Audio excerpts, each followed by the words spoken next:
शेख अंजुम प्रमाणेच आता कोणताही शेतकरी बांधव न घाबरता चंदनाची शेती करून लाखोंची कमाई करू शकतो। शंकरनगर खामगाव येथील रहिवासी शेख अंजुमन शेख हबीब चंदन उत्पादक ज्यांनी 18 ऑगस्ट 2018 रोजी शेलोडी रोडवर हाजी हबीब बाग येथे 300 चंदनाची रोपे लावली होती। त्याला आज 3 वर्ष पूर्ण झालेली असून 300 चंदनाची झाडे सुखरूप आहेत। शेख अंजुम यांनी लातूरहून चंदनाची 300 रोपे आणली होती। तहसील कार्यालयाची परवानगी घेऊन ही 300 रोपे लावून 7/12 वरती लेखी स्वरूपात नोंदणीही करण्यात आली होती।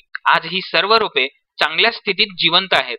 ही रोपे लावताना प्रत्येक रोपासह आपण 3 अतिरिक्त रोपे लावावी। चंदनाची झाडे पॅरासिटामॉलची झाडे असल्यामुळे चंदनाच्या झाडांना स्वतःचा कंपोस्ट तयार होत नाही, त्यामुळे तूर, कडुलिंबाचे रोप व गोडलिंब ही रोपे चंदनाच्या झाडासोबत लावू शकतो। ही झाडे वाढली की अतिरिक्त लावलेली झाडे आपोआप नष्ट होतात व कडुलिंबाच्या झाडाला चंदनाच्या वर जाऊ देत नाही। यावेळी शेख अंजुमन सांगतात, कोणत्याही शेतकऱ्याला चंदनाची रोपे लावायची असतील तर त्यांनी माझ्याशी संपर्क साधून चंदन लागवड करावी। मी त्या शेतकऱ्याला सर्वतोपरी मदत करीन आणि त्याची 7/12 वरती नोंद सुद्धा करून देण्याची जबाबदारी घेईल। ज्या शेतकरी बांधवांना चंदनाची लागवड करायची आहे ते रोपांसह त्यांच्या शेताची जमीन तयार करून त्यांना मदत करतील, कारण मी चंदन लागवड करण्यासाठी साई चंदन नावाची रोपवाटिका देखील सुरू केली आहे। शासनाकडून संपूर्ण सहकार्य, त्याचप्रमाणे मी पेरू, सीताफळ, लिंबू रोपवाटिकेत ठेवलेले आहेत। शेतकरी बांधवांना त्यांच्या शेतात ही लागवड करायची असल्यास ते माझ्याशी संपर्क साधू शकतात। आम्ही 18/8/2018 ला 300 झाडाची लागवड केलेली होती चंदनाची। त्याच्यात काही तोळे वगैरे पकडून आम्हाला 2-3 वर्ष त्याला कंप्लीट करायला लागले, परंतु 3 वर्षांना आज आमची पूर्ण बाग फुललेली आहे आणि पूर्ण झाड आमचे आज जिवंत चांगल्या कंडिशनमध्ये आहे, चांगली ग्रोथ करत आहे।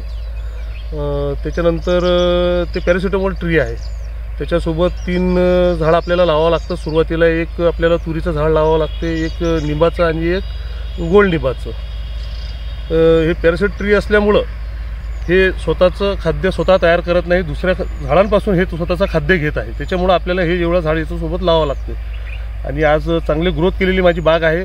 जे काही शेतकरी इच्छुक असतील हे लावण्यात त्यांनी माझ्याशी संपर्क करावा। आपण स्वतः प्रोजेक्ट करून त्याचा तयार करून देऊ आणि याची नोंद 7/12 करून द्यायची ही रिस्पॉन्सिबिलिटी आम्ही घेत आहोत। पूर्ण त्याचा प्लॉट तयार करून त्याच्यावर व्यवस्थित लागवड करून देऊ। साई चंदन नर्सरी म्हणून आपण हे सुरुवात केलेलं आहे प्रोजेक्ट। याचं लागवडीचं अंतर जे आहे ते रो टू रो म्हणजे लाईन ते लाईन 15 फूट, तास ते तास आणि झाड ते झाड अंतर 15 फूट राहते। त्याच्यानंतर याचं हार्वेस्टिंग पद्धत अशी आहे की 8 ते 10 वर्ष कालावधी याला हार्वेस्टिंगला लागते, म्हणजे कट करायला लागते, ज्याच्यात गाभा तयार होतो आणि साधारणतः 10 ते 12 वर्षाच्या झाडात एक 18 ते 20 किलो गाभा तयार होतो। आजपर्यंत प्रूव्ह झालेलं आहे असं की 10 ते 12 वर्षाच्या झाडात 18 ते 20 किलो गाभा तयार होत आहे आणि शासनाचे जे दर आहे गाभ्याचे, चंदन गाभ्याचे, आज ते 28 ते 30 हजार रुपये किलो प्रमाणे आहे। साधारणतः आपल्याला एक 12 ते 15 किलो जर गाभा तयार झाला, 18 ते 20 किलो न धरता 12 ते 15 किलोही गाभा जर तयार झाला तर कमीत कमी आपल्याला 3 लाखापर्यंत हे झाड विकल्या जाईल।